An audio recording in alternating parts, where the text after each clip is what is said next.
A new chapter is being written in one of crypto's biggest ever stories. Remember Terraform Labs and the $40 billion collapse of their Luna token and the UST stablecoin? Well, Terraform's wind-down team just filed a lawsuit in a Manhattan federal court, and they're arguing that one of the biggest trading firms on Wall Street didn't just trade through the Terra collapse, it allegedly accelerated it by acting on inside information. The complaint targets Jane Street Group, co-founder Robert Granieri, and 2 employees, Bryce Pratt and Michael Huang. In the simplest terms, the complaint is asking for damages tied to the 2022 implosion of UST and Luna. Jane Street's response? They deny all wrongdoing, call the case a desperate money grab, and say they'll defend themselves aggressively. Now, if you're wondering why a bankruptcy plan administrator is the one taking this swing, it's because Terraform as we knew it isn't a going concern anymore. It filed for Chapter 11 bankruptcy back in January 2024, and its court-approved wind-down plan set up a structure to liquidate assets and pursue litigation that could bring money back to creditors. But, for simplicity's sake, we'll just refer to Terraform's wind-down team as Terraform going forward. Anyway, that plan was approved after Terraform agreed to a $4.5 billion SEC resolution that, on its own, was never going to miraculously make victims whole. The legal theory Terraform is pursuing in this lawsuit made headlines for a reason. Jane Street allegedly got material, non-public information from people inside Terraform, then used it to front-run the moment when the UST stablecoin's peg was most vulnerable. The suit claims this let Jane Street unwind hundreds of millions of dollars in exposure at just the right time, hours before the ecosystem broke apart. The filing itself is heavily redacted, so the estate is clearly angling for discovery. And that means internal messages and all manner of paper trails behind whichever wallets were moving large sums. The complaint's most attention-grabbing pieces, however, are about information flow. Terraform's estate alleges Jane Street used a back channel tied to Bryce Pratt, described as a former Terraform intern who later worked at Jane Street. Allegedly, a private group chat called Bryce's Secret sat at the center of this controversy. Given this kind of detail, the lawsuit further solidifies the Terra collapse as the event that triggered the crypto winter of 2022, only now we see that it may not have been totally random. It set off a wider chain reaction across crypto and is still viewed as the mess that paved the way for later blow-ups like FTX. So, if the Terraform estate can credibly argue that an outside market maker worsened the spiral with non-public info, that changes how the post-mortem is going to be told in court filings and creditor meetings for years. At the same time, Terraform's own conduct is already on the record. In April 2024, a Manhattan jury found Terraform and its co-founder Kwon liable in the SEC's civil fraud case, agreeing with the regulator that investors were misled ahead of the 2022 collapse. Now this is key because Jane Street's defense basically writes itself. The losses came from Terraform's deception and product design, not from a trading firm reacting to market stress. So, it's important to note that the Terraform estate isn't operating in a vacuum here. It's making these claims knowing that a court has already agreed Terraform broke the law, and the cleanup process is explicitly about distributing whatever value can be recovered. But we also have the criminal side. In December 2025, Kwon was sentenced to 15 years in prison in the US for what the judge described as a massive fraud tied to the Terra collapse. Depending on your perspective, that could make Terraform's lawsuit seem less frivolous and more like an effort to chase anyone the estate believes profited during the meltdown window. However, it also fits a pattern. In December 2025, the Terraform estate sued Jump Trading for $4 billion, alleging it played an outsized role in Terra's downfall and profited from it. And now, Jane Street is the next major trading name in the crosshairs.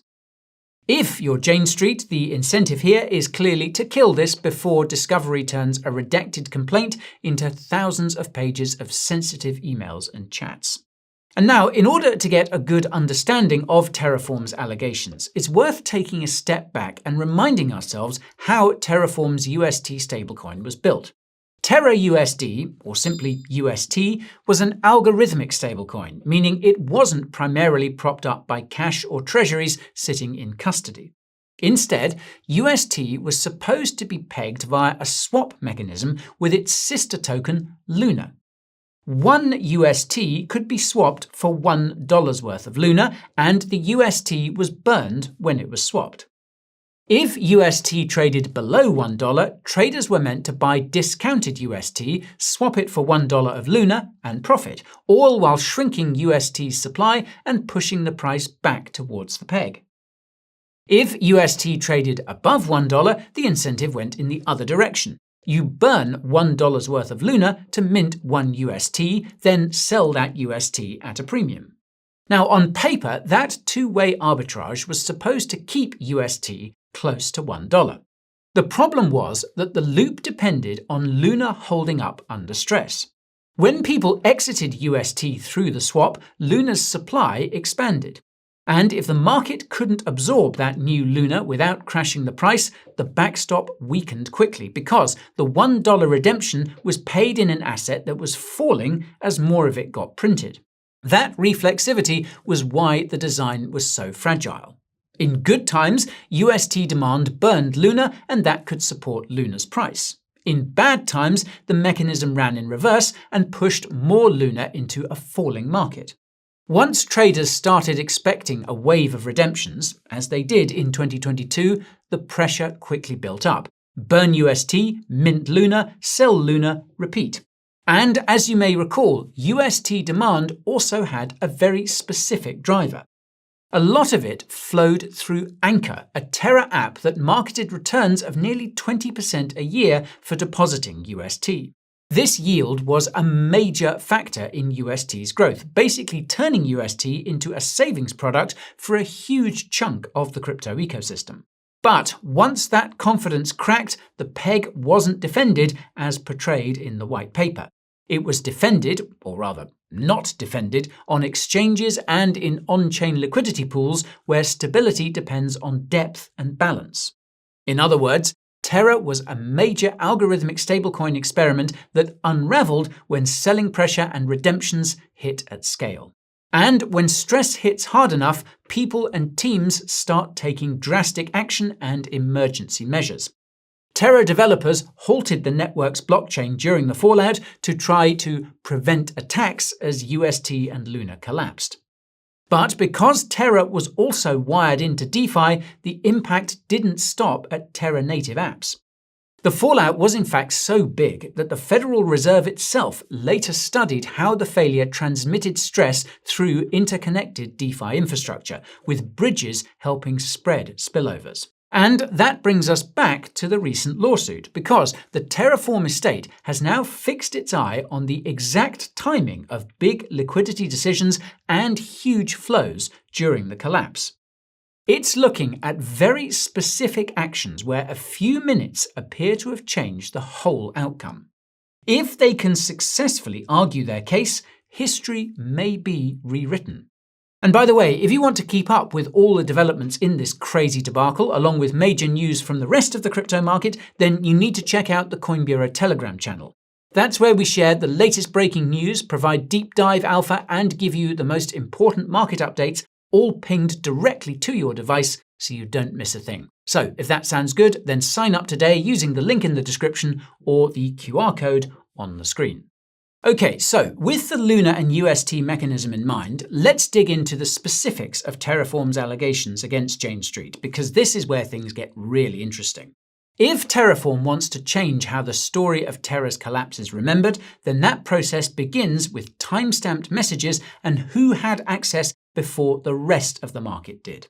One of the lawsuit's main claims is that Jane Street traders built a private communications channel with people inside Terraform, and that it wasn't just informal networking. As noted earlier, there was allegedly a chat named Bryce's Secret used to channel Terraform-related information back to Jane Street. In the complaint, the Terraform wind-down trust presents employee Bryce Pratt as the connector. It says Pratt previously interned at Terraform, built relationships with staff, then went on to join Jane Street and later used those relationships to open lines of communication back into Terraform. It also says Pratt started an email chain introducing Terraform's head of business development to leaders of Jane Street's DeFi efforts. And you guessed it, those discussions about trading and potential investment allegedly turned into a back channel for material non-public information. The complaint even alleges Terraform's then head of research was actively asking Pratt what Jane Street was discussing, while also interviewing for a job at Jane Street around the same period.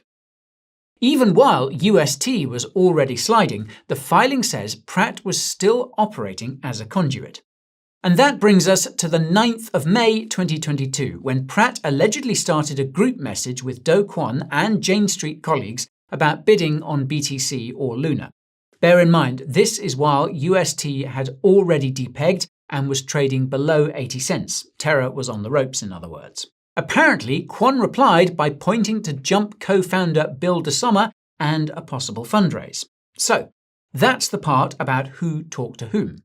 But the significance of all this relates to a very specific window on the DeFi app Curve Finance. For UST, Curve's big stablecoin pools were the place to move real size. The estate's theory focuses on the 7th of May 2022, a couple of days prior to the group message just mentioned. On the 7th of May, Terraform pulled 150 million UST from Curve's 3 pool. Then, minutes later, according to the suit, a wallet that's been linked to Jane Street sells 85 million UST in a single transaction. So, Terraform argues that Jane Street acted on inside information which accelerated the depeg and downfall of UST. Because Kwon only announced publicly that Terraform had withdrawn that 150 million UST on the 8th of May in order to prepare for a new liquidity pool that would include other stablecoins. Terraform's public explanation was that it was repositioning liquidity ahead of a new Curve pool. So, why would a few minutes matter? Well, because in an automated market maker like Curve, price is just a function of pool balances.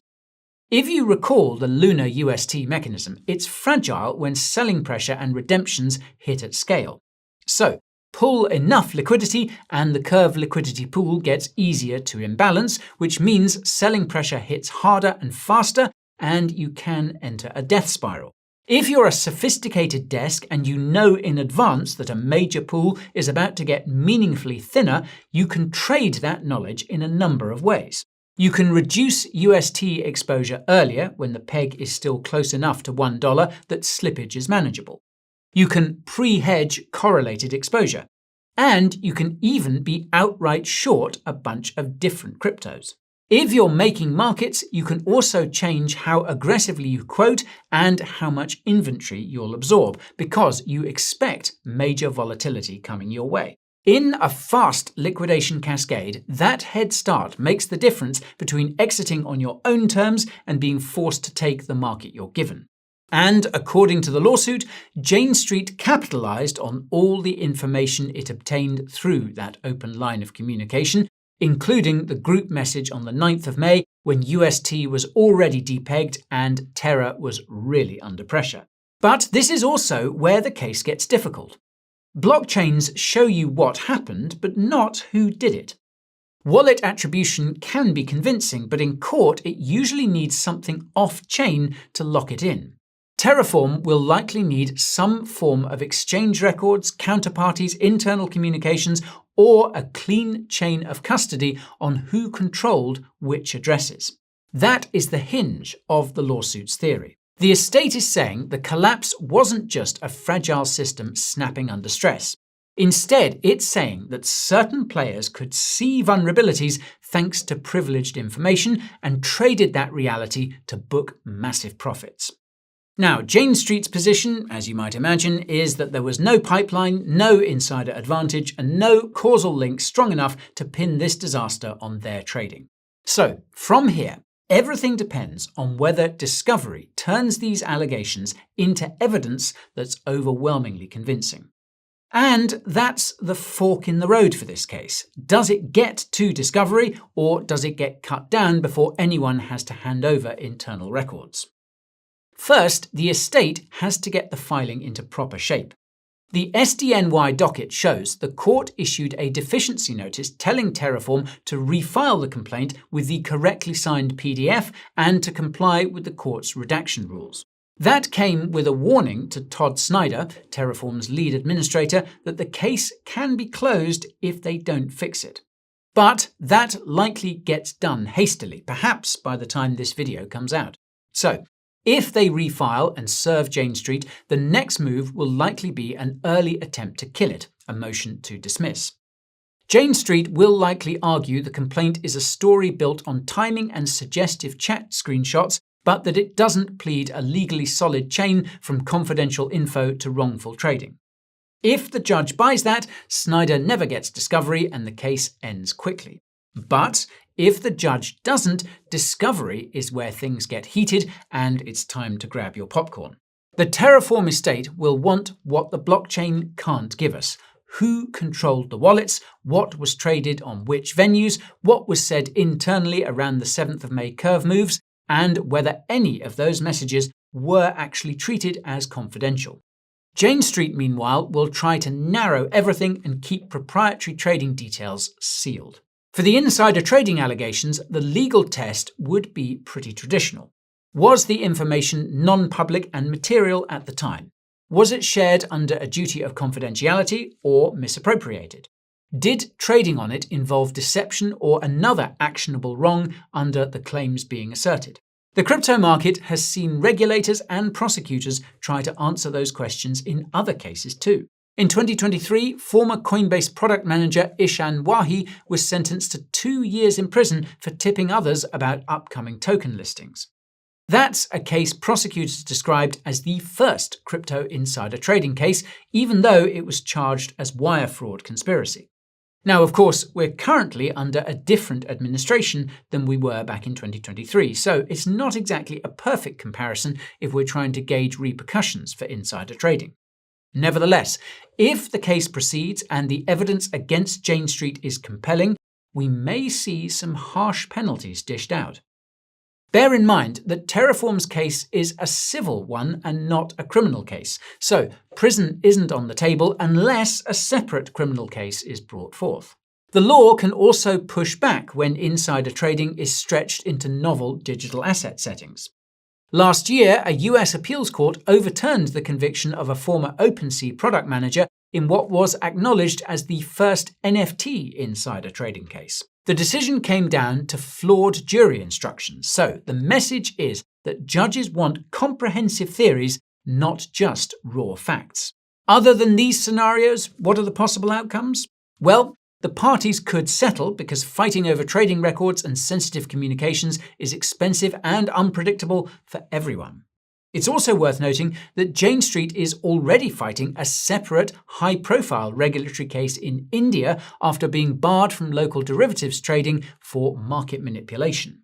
An appeal remains active, so it may have an extra incentive to avoid more reputational heat elsewhere. And although these are separate cases and should be treated as such in courts of law, practically it's not a great look for Jane Street to be battling multiple cases of trading misconduct at the same time. But beyond courtrooms, there's the wider industry impact. You don't need us to tell you that crypto is already down in the dumps. Retail in particular is growing more disillusioned by the day as the bear market grinds on. If it's shown that one of the biggest trading firms operating in the space was actively butchering projects for extra profit, well, it wouldn't be great for a morale that is already very low. However, this wouldn't exactly be the only instance of crypto natives suffering this kind of betrayal, and the industry has bounced back bigger every time. So, it's quite possible that this story, which echoes the 2022 bear market, is just another piece of ugly news that marks the dark days of the current bear market. But that's the thing about the dark times. Brighter days always lie ahead. All right, folks, that's about all we have on this developing story for now. But what do you reckon? Will Jane Street be found liable and forced to pay up? Or is this just a sly attempt from Terraform to claw back some money?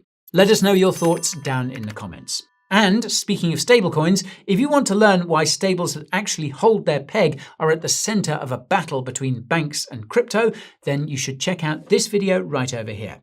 But that's all from me for today. So as always, thank you for watching and I'll see you in the next one. This is Guy, signing off.